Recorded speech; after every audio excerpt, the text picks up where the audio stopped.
Welcome back inside the Now Morning Show. It is 19 minutes after 6 o'clock. Now, the Public Transport Service Corporation, they have been working to do some upgrades to make everybody's experience a little bit better. This morning, I want to chat with the chairman of PTSC, Mr. Edwin Gooding, because we're going to be talking about those upgrades. Good morning, Mr. Gooding. How are you doing? Good morning. Good morning. Welcome to the show. Thank you very much. Thanks for waking up early and joining us.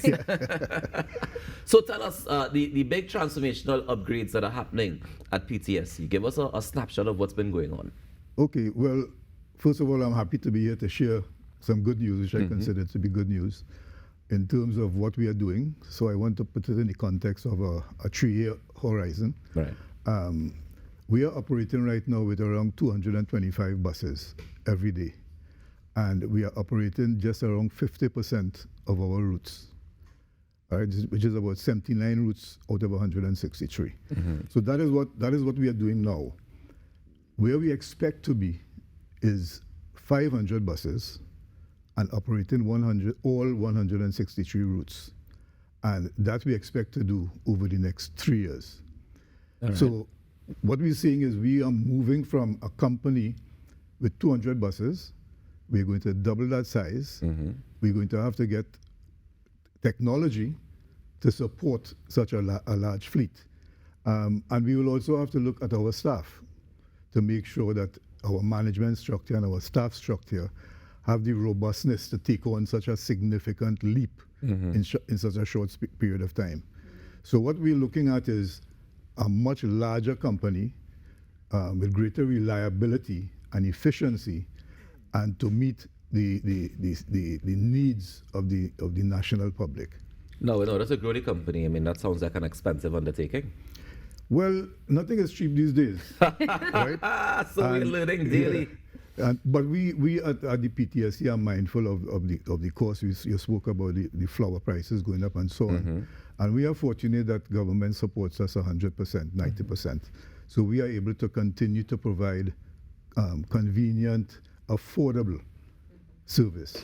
And with this approach, this new initiative, we are going to become what we expect to be a world-class bus service mass transit provider. Let me ask right now, as it stands, you say you only cover 50% of the routes that you guys are supposed to be servicing. What accounts for those challenges with the other 50%? Why can't you service buses? Not enough buses. Not enough buses. Okay. And to provide a reliable service. So even at the 79 routes that we are operating, there's room for improvement here because our buses are still not reliable and we do not have the numbers required. But we are providing a service that we feel at this point in time is adequate in terms of what we have. But we want to delight our customers. So that the only challenge that the PTSC is facing currently is that there's a lack of buses to make things more efficient?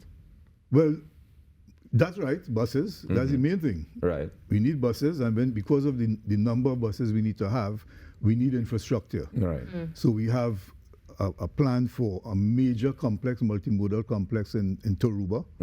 We are looking to open a new terminal, a large terminal in Tobago. The THA has already agreed with us to provide us with the land necessary for that. In Rio Claro, we are going to be opening a depot down there. There used to be a depot there. Okay. And we are going back to Chaguanas with a new park and ride facility. So this is the kind of infrastructure we have to put in place to receive these 500 buses. Chairman, I'm hearing what you're saying, and of course, transformation definitely is a perfect word. Am I also possibly seeing creation of employment in the future as well? Well, yes, this is another plus. I mean, you're bringing in 300 new buses, and I want to say that most of them will be clean energy buses, which will be electric and CNG. Right. So automatically you need more drivers. The skills you're going to need will be a different type of skills. We're going to need IT skills, a lot of IT skills, because we are going to be heavily dependent on a major IT platform. Right. So we have to prepare for all of those things. I want to get to that IT platform, but before I do that, just now you mentioned a multimodal facility. Yes. What does that mean? That means that just outside where Lara Stadium is there, we're going to have a multimodal complex where you will have all modes of transportation. So you could go in there with a bus, taxis, maxis, you want to rent a car, you want to rent a bike, is going to be that kind of facility with commercial space also.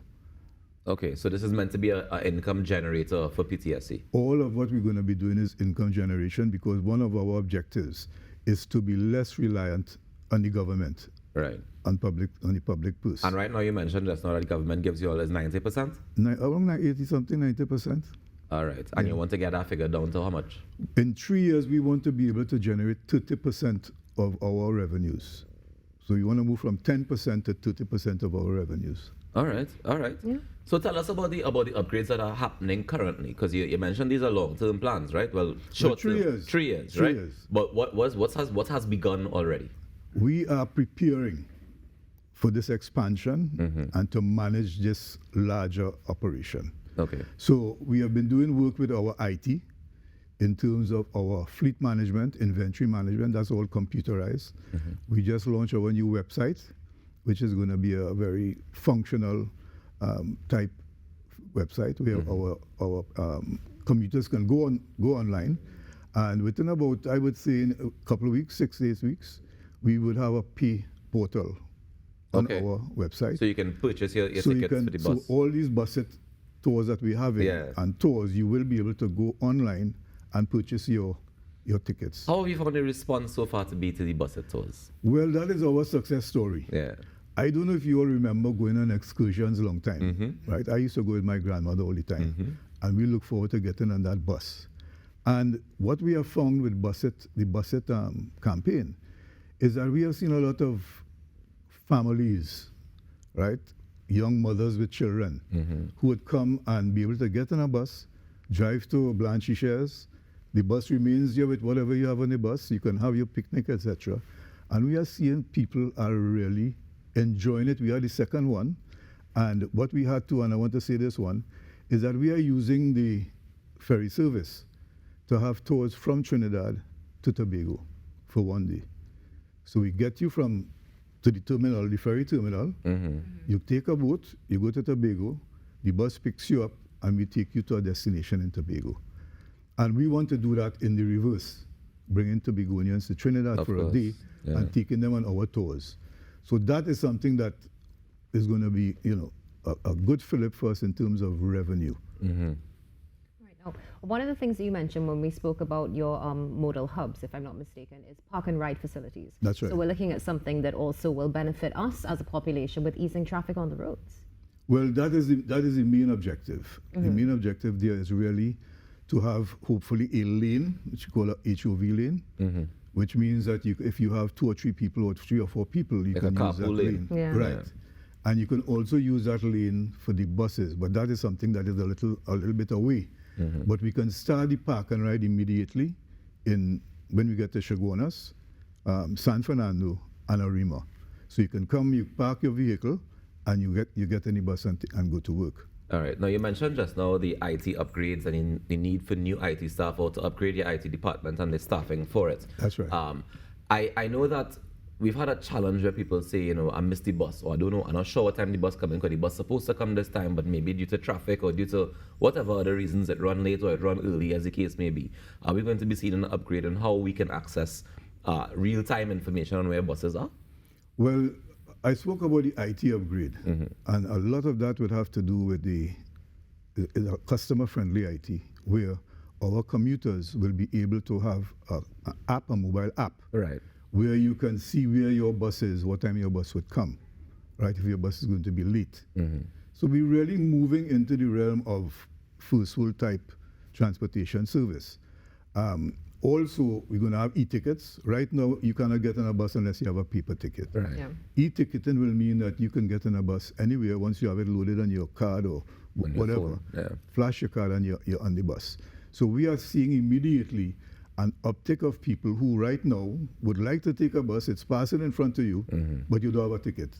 So the e-ticketing will also provide that level of service. Now, I know you said it's a 3-year plan. Can you tell me the first step that we would be able to see as a public? Because, oftentimes people say, well, yeah, they're planning things in the background, but we don't really see nothing happening in front of us. All right. What you'll see happening is a lot more tours and charters. Right. As we are coming out of the pandemic, we're going to see a lot more tours and charters, the ones that take you to the beaches and so on. You'll see more of that. You'll see more upgrades in terms of IT, as I said, the pay portal that's going to be coming. You said that one is coming in 6 to 8 weeks, right? Yeah, All right. yeah. We already upgraded The website. I know the website was recently the website. up. Yeah. So you can expect that to happen. And of course, we continue to upgrade and try to satisfy the needs of our customers by providing a more reliable service. One of the things that our customers speak about is reliability.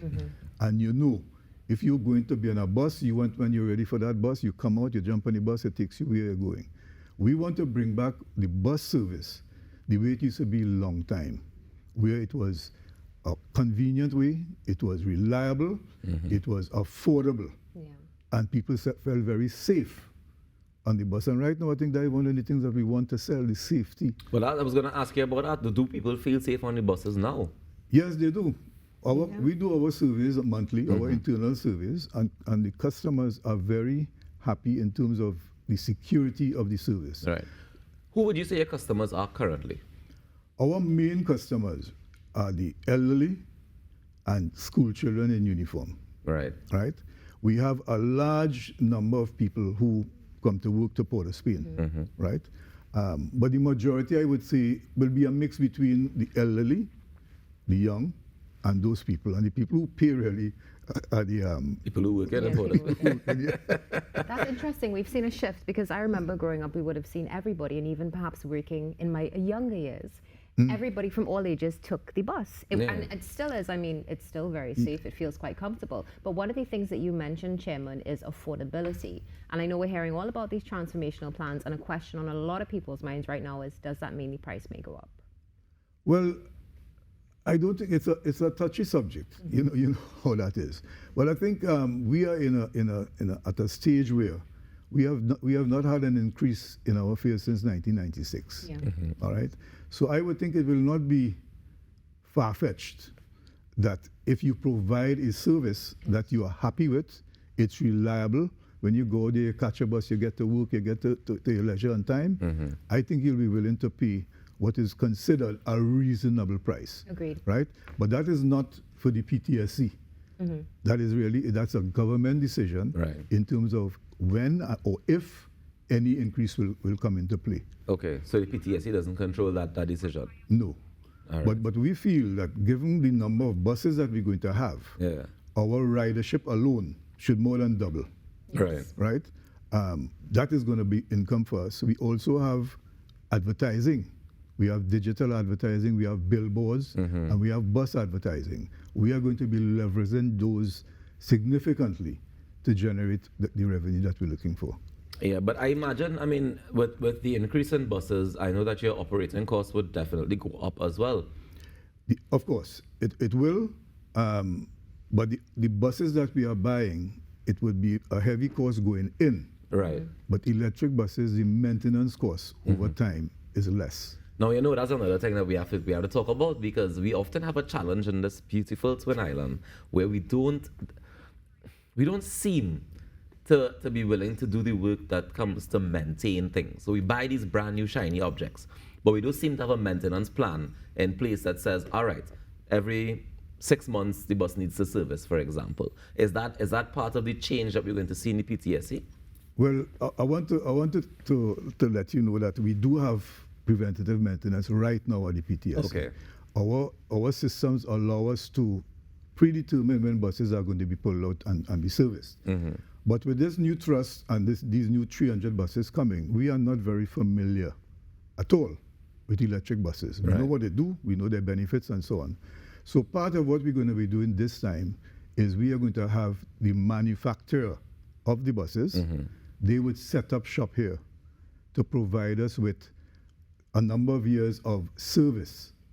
So they will be actually servicing the preventative maintenance service. What about education, as in teaching mechanics to be able to service the buses themselves? That is all part of it. Our technicians will be working along with those people. Okay. Chairman, we have a little buzzing in our air about Wi-Fi on buses. Inquiring minds want to know. Well, I mean, I told you this is a good news session. We have Wi-Fi on all our platforms, right? Throughout Trinidad, not Tobago. We have, because we do not have a platform in Tobago per se. But in Trinidad, we have Wi-Fi on all the platforms, and that is courtesy of our, TAT. Yeah, Right, yeah, Telecommunications Authority. Authority. They have done a wonderful job of giving us this Wi-Fi free on our platforms. We have Wi-Fi on our buses, and one of the upgrades will be that all our buses will have Wi-Fi. Nice. Well, we look forward to all these upgrades, and I encourage you to come back with us and let us know when we reach certain milestones so that we can all celebrate them together with the PTSC. Well, as I said, I think this is a good news session, and I will be glad to come back to share some more as good we news. progress along the road. Well, we look forward to it. Thank you so much for joining us this morning, Chairman. My pleasure. Thank you very much. Ladies and gentlemen, as the Chairman of the PTSC, Mr. Edwin Gooding, joining us to chat about the good news and the transformational plans for the Public Transport Service Corporation. We take a quick break, and we come back with more. Stay tuned.